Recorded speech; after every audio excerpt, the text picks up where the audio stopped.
Le livre des Actes au chapitre 9. Nous allons entendre de la part du Seigneur aujourd'hui. Amen. Alléluia. Actes des Apôtres, chapitre 9. Amen. Les mamans qui n'ont pas été tirées lors du tirage tout à l'heure, vous pouvez toujours l'être aujourd'hui encore. Amen. On a un autre tirage à Saint-Laurent. Amen. Donc, en multipliant les possibilités d'être nourris spirituellement, vous multipliez aussi les possibilités d'être bénis. Amen. Mais vous êtes quand même bénis, quand tu es au nom ou pas. Amen. Amen. Être dans la présence de Dieu, avoir son nom écrit dans le livre de vie, c'est tout ce qui compte. Amen. C'est tout ce qui reste. Amen. Acte 9, à partir du verset 36, je vais lire. Il y avait à Joppé parmi les disciples une femme nommée Tabitha, ce qui signifie Dorcas. Elle faisait beaucoup de bonnes œuvres et d'aumônes. Elle tomba malade en ce temps-là et mourut. Après l'avoir lavée, on la déposa dans une chambre haute. Comme Lydde est près de Joppé, les disciples ayant appris que Pierre s'y trouvait, envoyèrent 2 hommes vers lui pour le prier de venir chez eux sans tarder. Puis, Pierre se leva et partit avec ses hommes. Amen. Lorsqu'il fut arrivé, on le conduisit dans la chambre haute. Toutes les veuves l'entourèrent en pleurant et lui montrèrent les tuniques et les vêtements que faisait Dorcas pendant qu'elle était avec elle. Pierre fit sortir tout le monde et se mit à genoux et pria. Puis se tournant vers le corps, il dit, Tabitha, lève-toi. Elle ouvrit les yeux et ayant vu Pierre, elle s'assit. Il lui donna la main et la fit lever. Il appela ensuite les saints et les veuves et la leur présenta vivante. Cela fut connu de tout Joppé et beaucoup crurent au Seigneur. Pierre demeura quelque temps à Joppé chez un corroyeur nommé Simon. Prions. Éternel des armées, nous venons, Seigneur, ô Dieu, faire appel à ta présence, à ton esprit, à ta puissance dans ces lieux. Papa, nous ne sommes que des hommes incapables de comprendre ni de porter cette parole. Mais nous venons donc prier à toi, Seigneur. Nous venons crier à toi. Viens, Seigneur, et amène la parole de vie dans nos cœurs. Parle à nos âmes, parle à nos esprits. Aide-nous à comprendre tes oracles et à les partager et les recevoir sans crainte ni faveur. Papa, parle-nous aujourd'hui et fortifie ton peuple aujourd'hui au nom puissant de Jésus-Christ. Amen. Amen. Vous pouvez vous asseoir dans la présence de Dieu. Aujourd'hui, c'est la fête des mères. Nous sommes le 12 mai 2013. Et le Seigneur veut dire à une de ses filles aujourd'hui, je te connais et je n'ai pas oublié tes œuvres. Je te connais et je connais ta souffrance. Dans le passage que nous venons de lire, nous voyons une qui était complètement dédiée à Dieu. Nous voyons Tabitha qui servait Dieu. Elle avait la réputation d'être une dame particulière. Elle avait une réputation qu'elle ne s'était pas acquise sur la base de beaux sourires, ni de belles paroles seulement. Mais sa réputation, elle avait acquise sur la base de beaucoup d'œuvres et beaucoup d'aumônes. Amen. Beaucoup d'œuvres et beaucoup d'aumônes. Que quelqu'un dise beaucoup d'œuvres et beaucoup d'aumônes. Beaucoup d'œuvres et beaucoup d'aumônes. À cause de ce qu'elle était et de tout ce qu'elle faisait, le peuple de Dieu l'aimait énormément. Le peuple de Dieu était très attaché à sa personne parce qu'elle avait impacté la vie des personnes de son entourage dans la maison de Dieu. Elle avait impacté l'Église dans sa génération. Mais tout ce qu'elle faisait de bon, tout ce qu'elle faisait de grand, toutes ces aumônes et toutes ces bonnes œuvres n'ont pas empêché que la mort vienne frapper à sa porte. Peut-être tu sers Dieu, mais les choses ont l'air de ne pas bien se passer pour toi. Peut-être tu te bats, tu pries, tu jeûnes, tu cries à Dieu, tu pries pour les serviteurs, les servantes de Dieu, tu pries pour les enfants de Dieu. Des fois même tu négliges ta propre famille pour être là pour le peuple de Dieu. Tu as déjà sacrifié, tu as déjà tout donné. Des fois tu dois même prendre le pain de tes enfants pour donner aux autres à cause de la compassion que tu as dans le cœur pour eux.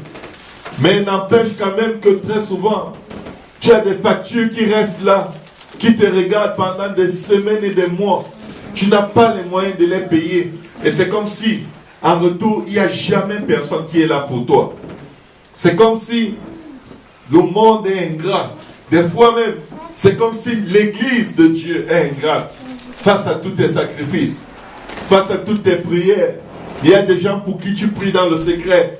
Ils ne le sauront jamais. Ils ne le verront jamais. Mais des fois, tu vas prier pour eux. Ce sont les mêmes personnes qui vont te repousser, qui vont te calomnier, qui vont te rejeter. Et tu es comme, est-ce que ça vaut encore la peine que je prie? Oh, servant du Seigneur, serviteur de Dieu, le Seigneur veut que vous sachiez aujourd'hui que ce n'est pas parce que ces gens étaient particuliers à tes yeux que tu as commencé à prier pour eux. Ce n'est pas parce qu'ils avaient fait quelque chose pour toi que tu as commencé à intercéder pour eux. Ce n'est pas parce qu'ils étaient justes, parce qu'ils étaient parfaits, que tu as commencé à faire des bonnes œuvres en ce qui les concerne. Alors quand leur imperfection se manifeste, quand leur défaut se manifeste, quand ton fardeau est trop lourd à porter, ne t'arrête pas de continuer à faire le bien. Ne t'arrête pas. Parce que si ta motivation du départ était Dieu, ta motivation va quand même rester, quand bien même personne ne reconnaîtra tes œuvres. Ton sacrifice vaut toujours la peine. Amen. Tu vas peut-être te dire, mais c'est comme si plus je sacrifie, plus j'ai des tribulations. Oui, c'est normal. Parce que le Seigneur, plus il guérissait les malades, plus il ouvrait les yeux des aveugles, on l'accusait de le faire par la puissance de Satan. Servants de Dieu, vos œuvres paraissent tous les jours devant Dieu. La Bible dit que Dieu n'est pas ingrat ou alors infidèle ou alors ignorant de toutes vos bonnes œuvres, mais il se souvient. Ne vous lassez pas de faire du bien, disent les Écritures, car au temps convenable, Dieu vous accordera la récompense. Amen. Ne vous lassez pas de faire du bien. Amen. Dis à quelqu'un, dis à une maman ici, ne te lasse pas de faire du bien. Ne te lasse pas de faire du bien, parce que c'est Dieu qui sera ta récompense. Amen. Amen. La Bible dans ce passage ne nous parle d'aucune chose que quelqu'un ait jamais pu faire pour Tabitha. La Bible ne mentionne rien ici que le peuple a déjà pu faire pour elle. Certainement, il y avait des gens qui la critiquaient aussi. Certainement qu'il y avait des gens qui lui disaient tu exagères. Certainement, il y avait des gens qui disaient ah, tu n'es pas obligé de coudre les vêtements à toute l'église. Tu prends les moyens où? Amen. Amen. Qu'est-ce qui se passe ici? Alors que la mort vient frapper à sa porte, c'est d'abord la maladie même qui a frappé. C'était pas une mort subite. Elle a été malade. Elle a été malade. Elle s'est retrouvée dans une situation où même les prières du peuple de Dieu n'ont pas suffi. Elle s'est retrouvée à un endroit où même toute leur compassion n'était pas assez. Elle s'est retrouvée à un endroit où même toute leur affection, même toute la reconnaissance qu'ils avaient vis-à-vis d'elle par rapport à tout ce qu'elle a déjà pu faire de bon, ce n'était pas assez pour la délivrer de la maladie. Tout ce qu'on a pu faire pour elle n'a servi à rien. Et la Bible ne l'évoque même pas tellement. C'était juste à cet instant, dans la maladie, c'était sans effet. Amen. Amen. Mais alors, regarde ce qui se passe. Elle mourut. Après l'avoir lavée, on la déposa dans une chambre haute. On n'est pas allé l'enterrer. Mais pourquoi est-ce qu'on n'est pas allé l'enterrer? Ils ont refusé sa mort. Comme ils ont refusé la maladie est passée à une étape supérieure. Elle s'est changée à mort. Le peuple de Dieu a dit, jusque-là, nous allons espérer en l'Éternel. Amen. Parce qu'il est juste inconcevable, il est juste non imaginable qu'on puisse avoir une église sans Tabitha. C'est juste pas possible que l'église continue de vivre sans son poumon. Elle avait tellement donné d'elle-même que là où leur foi n'a pas agi, Dieu a permis qu'elle se retrouve dans une situation pire que la maladie. Et c'est là où la foi de l'église a atteint son sommet. La parole de Dieu déclare que la prière du juste est d'une grande efficace. Et mais des fois, comme ça, vous allez vous retrouver dans une situation où vous priez, vous priez, vous priez. Ça semble être là, rien ne bouge. Et même, ça s'empire. Mais quel est le but de Dieu? Pourquoi est-ce que Dieu permet ça? Il veut te montrer que ce n'est jamais fini avec Dieu. Amen. Tant et aussi longtemps que tu peux espérer, que tu peux croire en lui, il peut le faire. Amen. Il peut le faire. Quand Lazare est mort et Jésus est arrivé, Marie dit, si tu étais là, si tu étais arrivé ici plus tôt, il ne serait pas mort. Jésus lui dit, n'étais-je pas dit que je suis la résurrection et la vie? Je suis la résurrection et la vie. Je ne suis pas seulement la guérison. La guérison est un niveau inférieur au niveau de la résurrection. Peut-être tu veux seulement l'argent pour payer tes factures. Peut-être tu veux seulement que Dieu sauve ta famille. Peut-être tu veux seulement que Dieu guérisse ceux qui souffrent dans ta famille. Peut-être tu veux seulement que quelqu'un dise seulement. Seulement. Mais ton seulement n'est pas assez par rapport à ce que Dieu veut te faire voir. Amen. Peut-être que tu veux seulement la solution à ce problème que tu connais. Mais Dieu, quand il te regarde, il sait que ça, ce n'est qu'un problème parmi tant d'autres.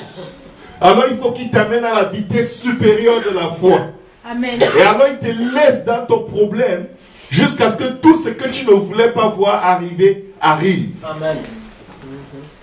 Et maintenant il te demande, ces ossements desséchés peuvent-ils vivre?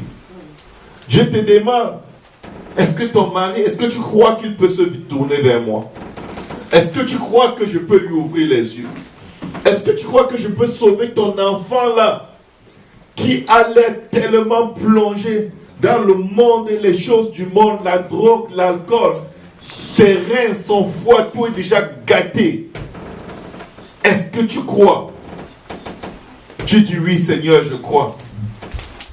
Et dit, ce n'est pas assez. Parce que non seulement, je veux que tu crois que je suis capable de le faire, mais je veux que tu crois aussi que chaque fois que tu vas me demander que je le fasse, je vais quand même le faire. Amen. Je vais te donner pas un muscle pour porter 5 kilos, mais je vais te donner un muscle pour porter 5 tonnes. Amen. Amen. Il faut que tu sois capable de me ramener 1000. Amen. Amen. Il faut que tu sois capable de chasser les démons dans la vie de 1000 personnes.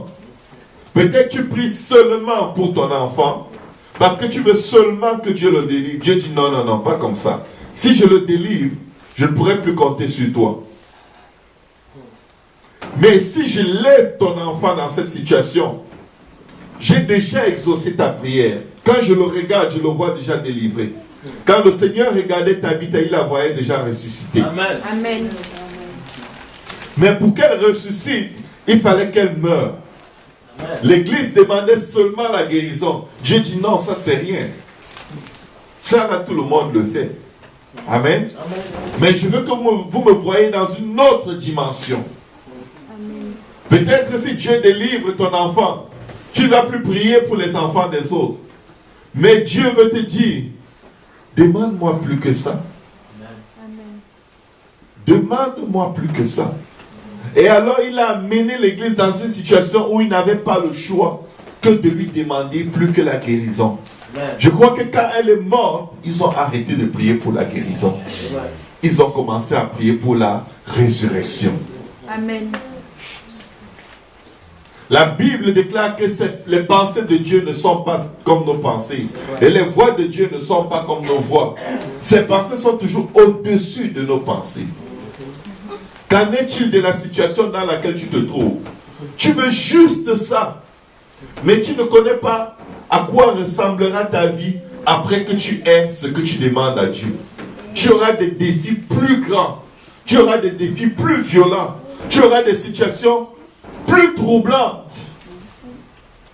Et si, dans l'épreuve dans laquelle tu te trouves maintenant, Dieu te donne juste le muscle pour cette épreuve, l'épreuve qui vient est trop grande, tu risques d'avoir une vie où tu es tout le temps en train de pleurer. Oh Seigneur, délivre-moi. Oh, je t'en prie, délivre-moi. Et Dieu te regarde et dit, tu ne sais pas qui tu es entre mes mains.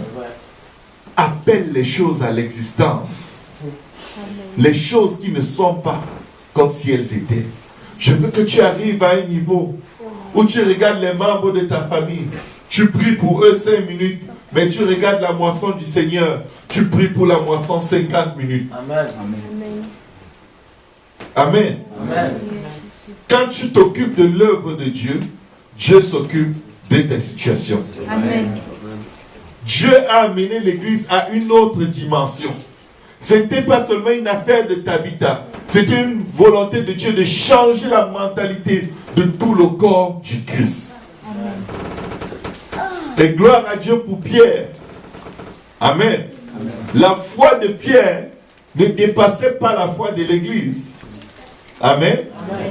Pierre était un homme de même nature que chaque membre de l'église. Ils ont honoré la position de Pierre. Mais parce qu'ils ont honoré la position de Pierre comme étant le leader, le dirigeant de l'église, Dieu a honoré. En fait, ils sont allés vers Pierre comme s'ils allaient vers Dieu face à face pour lui dire, si nous, les membres de l'église, nous avons prié et rien ne s'est passé. Ok Seigneur, tu as mis quelqu'un au-dessus de nous. C'est notre dirigeant. Nous allons aller le voir avec la situation. Et nous croyons que s'il prie, tu vas faire. Parce qu'il est plus consacré que nous. Il t'aime peut-être plus que nous. Peut-être qu'il a quelque chose de vraiment particulier que nous n'avons pas. Mais Seigneur, même si tu ne veux pas honorer cette prière à cause de nous, honore cette prière à cause de ton serviteur Pierre. Dieu a utilisé cette situation pour affermir la position de Pierre comme apôtre en chef de son église.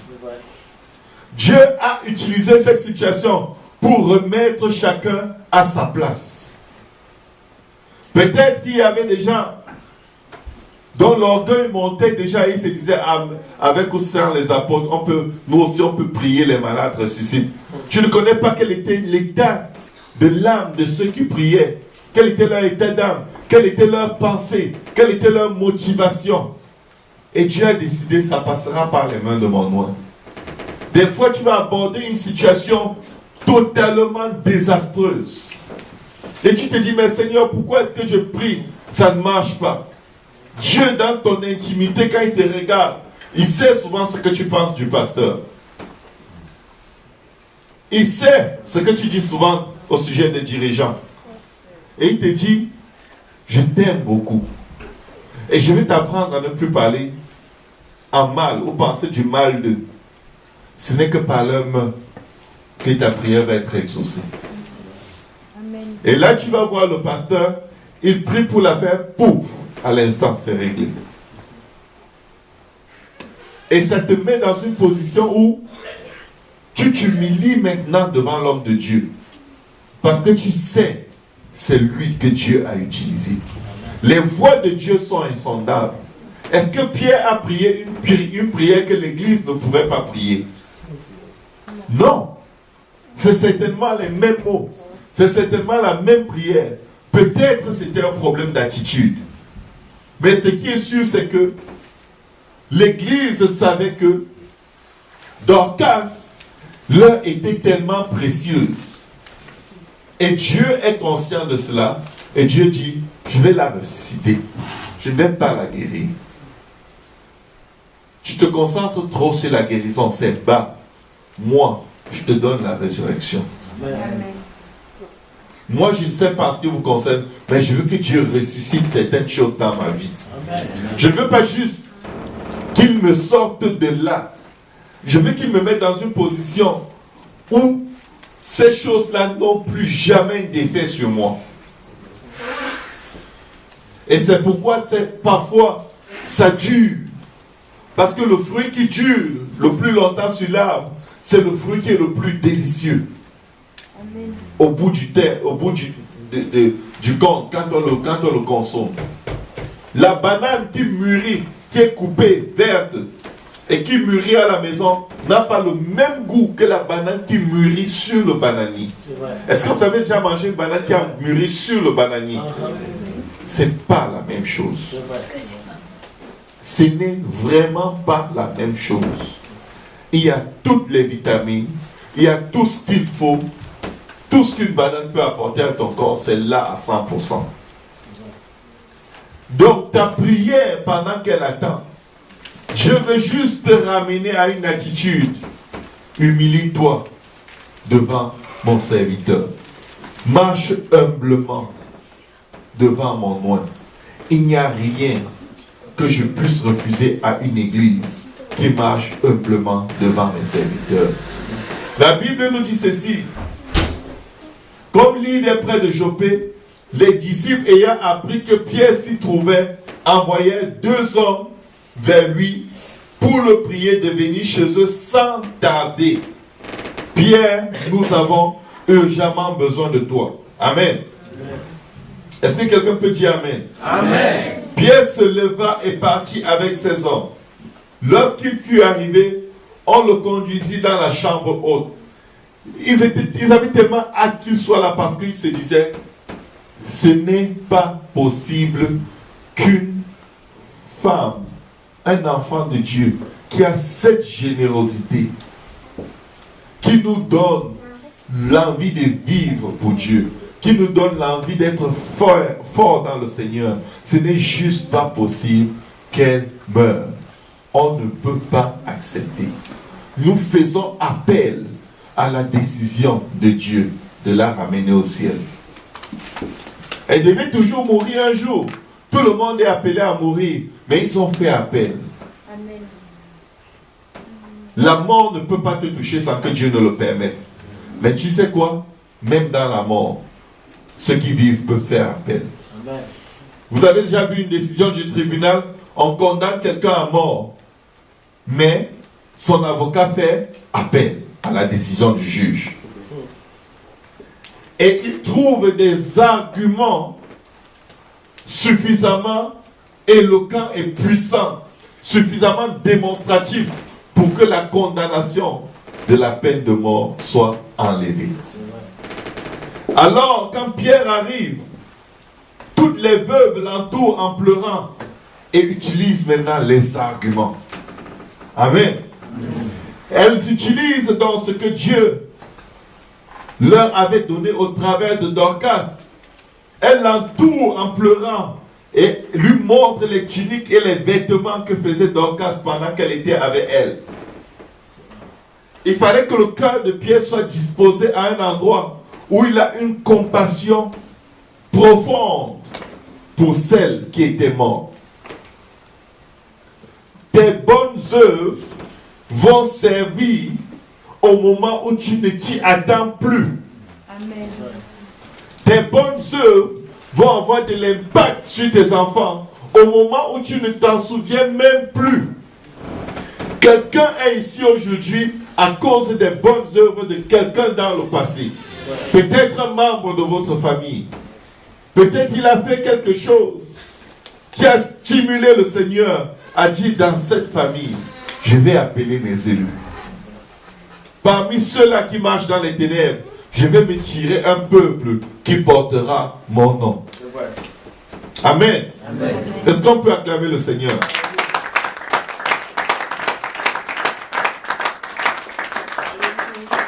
Alors la Bible dit, Pierre fit sortir tout le monde, se mit à genoux et pria. Amen. Puis se tournant vers le corps, il dit, Tabitha, lève-toi. Pierre est allé comme l'avocat de Tabitha devant le Seigneur pour dire, mais Seigneur, tu m'as fait apôtre de ce peuple. Tu nous demandes de nous aimer d'un fervent amour. Voilà Tabitha, elle était l'expression de tout ce que tu as demandé. Quand tu partais, tu as dit, je vous donne un commandement nouveau, je vous laisse un commandement nouveau. Aimez-vous les uns les autres. Seigneur, ta parole était parfaitement accomplie en Tabitha. Père, Père, donne à ton peuple des raisons d'aimer plus fort encore. Donne à ton peuple des raisons d'aimer plus fort encore. Donne à ton peuple des raisons de soutenir les uns les autres, de prier les uns pour les autres. Donne à ton peuple, Seigneur, des raisons de croire en toi, là où tout paraît fini. Même si ton enfant meurt, ton Dieu est capable de le ressusciter d'entre les morts. Nous voyons toujours la vie des membres de nos familles qui n'ont pas connu Dieu comme étant, oh, il faut qu'il croie avant qu'il meure. Mais non, Dieu sait ce qu'il fait. Nos prières montent devant lui et aucune ne faillit dans la présence de Dieu. Mais alors, Dieu veut qu'on sache, comme Abraham, qu'il est capable de ressusciter les morts.